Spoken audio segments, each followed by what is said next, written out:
Can we change the course of the evolution of our planet right now in terms of our environmental status? Because all of the statistics show that we're just decaying our planet at a very rapid rate. Well, your statistics are so short-sighted. You see, the very premise of that question comes forth from a vibrational base that does not serve you. When you say, I feel that my planet is being destroyed and that our environmental methods are inappropriate, the basis of that vibration cannot possibly attract to you what you want.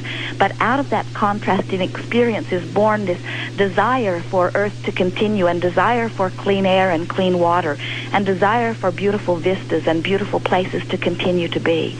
And so then as you turn your desire, your attention toward that which is your desire, and you make that a dominant part of your vibration, then the tides of your elections and the tides of what happens have to follow along with that vibration. That's that 17 seconds that we were talking about. One person who is connected to the stream is more powerful than a million who are not, you see.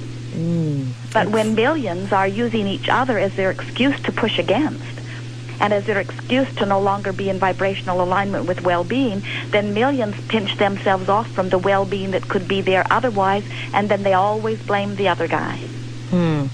It's very great that you said that to me, that in the very way I was asking that question was basically saying that the universe, that the our environment is suffering.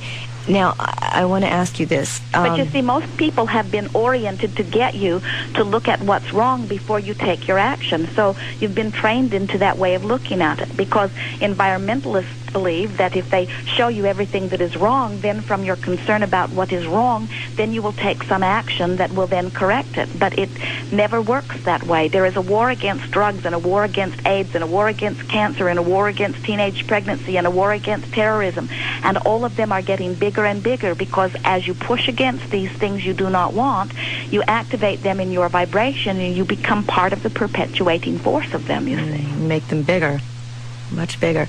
It's very interesting. That word war has the vibration of destruction anyway. So when there's a war against, those are two very, very negative words, and then you're adding power to the very thing that it is that's that you're against. It's true. It doesn't have any hope or because moving you get forward. What you focus on.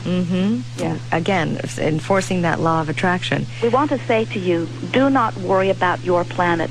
This planet has been in place for a very long time and will continue to be. The stream of well-being is huge in relationship with the pinching off of it, you see. It is our promise to you that this is a planet that not only will survive, but will continue to survive in joy. Do not focus upon what is wrong and let it be the bedrock of your vibrational basis. Instead, look at so much that is going right and bring yourself individually back into alignment with the well-being that is yours and continue to thrive. And while you are thriving, others will say, what is your secret? And you may say, well, for a long time I saw so much that was wrong, I made myself sick.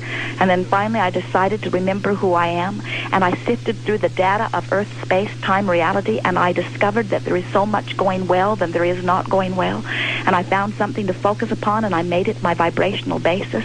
And the more I focused upon the things that went well, the more things went well in my life, until I have to say, my life is going extremely well. I will not join those who are pushing against in order to justify their existence. I'm aligning with that which is my source, and source flows through me, and I continue to thrive.